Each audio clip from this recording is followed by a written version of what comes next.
Humphrey Partridge stood by the open door of the second bedroom. There was a smile on his lips as he looked at the empty bed. "It's all right, Mother. Just the post," Humphrey Partridge called from the bottom of the stairs as he opened the door to the village postman. "There's a package for you, Mr. Partridge," said Reg Carter, putting his hand on the door. "From a garden centre, it says on it. Roses, I think." "Yes," said Partridge, trying to close the door. "It's the right time of year for planting roses, is it? November?" "Yes." "How's your mother?" Reg went on. He was in no hurry to leave. "Not so bad." "She never seems to get any letters, does she?" "No. Well, when you reach that age, most of your friends are dead." "Oh, how old is she now?" "She was 86 last July." "That's a good age. She doesn't go out much, does she?" "No, not at all. Now, if you'll excuse me, I have to leave to catch my train to work." Partridge closed the door and called up the stairs. "Goodbye, Mother. I'm off to work." On his way to the station, he stopped at the village shop to get his newspaper. "Good morning," said Mr. Denton, the shopkeeper. "How's the old lady?" "Oh, not too bad, thank you. For her age, that is." "Oh, Mr. Partridge," said Mrs. Denton. "There's going to be a meeting in the village hall on Sunday about—" "I'm sorry, Mrs. Denton. I don't like to leave my mother at weekends. I'm at work all week, you see." He hurried away. "He lives for his old mother," said Mr. Denton. "Well," said his wife, "she probably won't live much longer. She's been in bed ever since they moved here. And how long ago was that? 3 years?" 3 or 4. "I don't know what he'll do when she dies." Someone told me that he was talking about going to live in Canada. "Well, I expect she'll leave him some money." When Mrs. Denton expected something, everyone in the village soon heard about it. In his office that afternoon, Partridge was getting ready to go home when the telephone rang. Mr. Brownlow wanted to see him. He hurried to his employer's office. "Humphrey, come in and sit down." Partridge sat on the edge of a chair. He was going to miss his train. Mr. Brownlow said, "You know, I intended to go to Antwerp next week for the meeting." "Yes." "Well, I've just heard that I must go to Rome tomorrow. Parsons is ill, and I'm taking his place. So, I'd like you to go to Antwerp on Monday." "Me? But what about Mr. Potter? He has a more responsible position in the company." "He's too busy. It will be good experience for you. So, I'll ask my secretary to change the tickets." "No, Mr. Brownlow. You see, it's rather difficult." "What's the problem?" "It's my mother. She's very old, and I look after her." "Oh, it's only for 3 days, Humphrey, and this is important." "I'm sorry. It's not possible. My mother—" There was a pause. Mr. Brownlow was looking annoyed. "Oh, all right then. You can go now, or you'll be late for your train." Partridge looked at his watch. "I think I can just catch it if I hurry." "Oh, that's Great. His employer gave a cold smile. Mother, I'm home. It's exactly 6:35. I had to run for the train, but I caught it. Humphrey Partridge hurried up the stairs, went past his own bedroom, and stood by the open door of the second bedroom. There was a smile on his lips as he looked at the empty bed. It was Monday morning, and Partridge was making his breakfast. He turned on his cooker and prepared to boil an egg. It was an old cooker, but it still worked well. He looked out of the kitchen window with satisfaction. During the weekend, he had dug the garden and planted all the roses. The doorbell rang. It was Reg Carter, the postman, with a big package in his hand. Sorry, I couldn't get this through the letterbox. Partridge could see that it contained more information about Canada. He would enjoy reading that on the train. Oh, and there's this letter too, but nothing for the old lady. Is she all right today? Fine, thank you. Partridge managed to shut the door behind the postman. He opened the letter. When he saw what was in it, he sat down at the bottom of the stairs, feeling weak with shock. He had won a large sum of money in a competition. You wanted to see me, Partridge? Yes, Mr. Brownlow. Well, be quick then. I've just flown back from Rome. I've come to tell you I'm leaving. You mean you want to leave the company? This is sudden. Yes, I'm going abroad, to Canada, with my mother. Well, you can go in a month. I need a month's notice. Is it possible for me to go sooner? Mr. Brownlow suddenly lost his temper. Yes, go today. Partridge got home before lunch, feeling pleased. He had telephoned a man who had agreed to sell the house for him, and he had completed the forms necessary for living in Canada.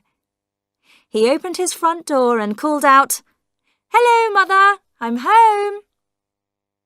He stopped suddenly as he saw Reg Carter coming out of his kitchen. Good God! What are you doing here? I was passing the house and I saw the smoke. How did you get in? I had to break a window. I've called the police. I explained it all to Sergeant Wallace. Partridge's face was white. Explained what? About the fire. There was a fire in your kitchen. You left the cooker on, and the curtains were on fire. I was thinking of your mother upstairs, not able to move, so I put the fire out. Oh, thank you. That was very good of you. Then I wanted to see if she was all right. I went upstairs. All the doors were closed. I opened one, your room, I think. Then I opened another. There was a bed there, but there was no one in it. No. There was no one anywhere. The house was empty. Yes. The postman stood there, looking at him. I thought that was rather strange, Mr. Partridge. You told us your mother lived here. She does. She did. She died. Died? When? You said this morning when I asked. She died 2 days ago. His face was red now. I'm sorry. I can't think straight. It's the shock, you know. I see. Reg Carter said quietly. Well, I must go now. It was about a week after the fire. Of course, Reg Carter had talked to Mr. and Mrs. Denton, and they had talked to almost everyone who came into the shop. Sergeant Wallace, the village policeman, had heard a lot of strange stories about Humphrey Partridge, so now he had decided to go and talk to him himself. Partridge opened the door slowly, and the sergeant went straight into the sitting room. It was full of boxes. You're packing your books, I see, Mr. Partridge. When are you going to Canada? In about a month. And you're going to buy a house there, I hear. Yes. You're going alone. Your mother's not with you now. No, she died. Yes, that's what I want to discuss. As you know, this is a small place, and most people take an interest in other people's business. I've been hearing some strange things about you. People are saying you killed your mother to get her money. That's stupid. It's not true. Perhaps. Let me ask you a few questions. First, when did your mother die? 10 days ago. The 11th. Are you sure? The 11th was the day you had the fire. Sorry. 2 days before that. It was such a shock. Of course. And so the funeral was on the 10th? Sometime about then, yes. It's strange that none of the local funeral directors know anything about it. I use someone from town. I see. And was it a doctor from town who signed the document saying that she was dead? Yes. Do you perhaps have a copy of the document? Partridge looked unhappy. You know, I don't. I'm afraid, the sergeant said, that suggests there may be something unusual about your mother's death. Now, if a crime has taken place... No crime has taken place, Partridge cried. I haven't got a mother. I never saw my mother. She left me when I was 6 months old, and I grew up in a children's home. Then who was living upstairs? Nobody. I live alone. I always have lived alone. I hate people. People are always asking you questions. They want to come into your house, take you out for drinks. I can't stand it. I just want to be alone. Sergeant Wallace tried to stop him, but now Partridge couldn't stop. But people don't allow you to be alone. You have to have a reason. So, I invented my mother. I couldn't do things. I couldn't see people because I had to get back to my mother. I even began to believe in her and talk to her. She never asked questions. She just loved me and was kind and beautiful. Now you've all killed her. Sergeant Wallace took a moment to organise this new information. So, you're telling me there never was any mother. You didn't kill her because she wasn't here. And how do you explain that you suddenly have enough money to go to Canada and buy property? I won a competition. I got the letter on the morning of the fire. That's why I forgot to turn the cooker off. I was so excited. I see.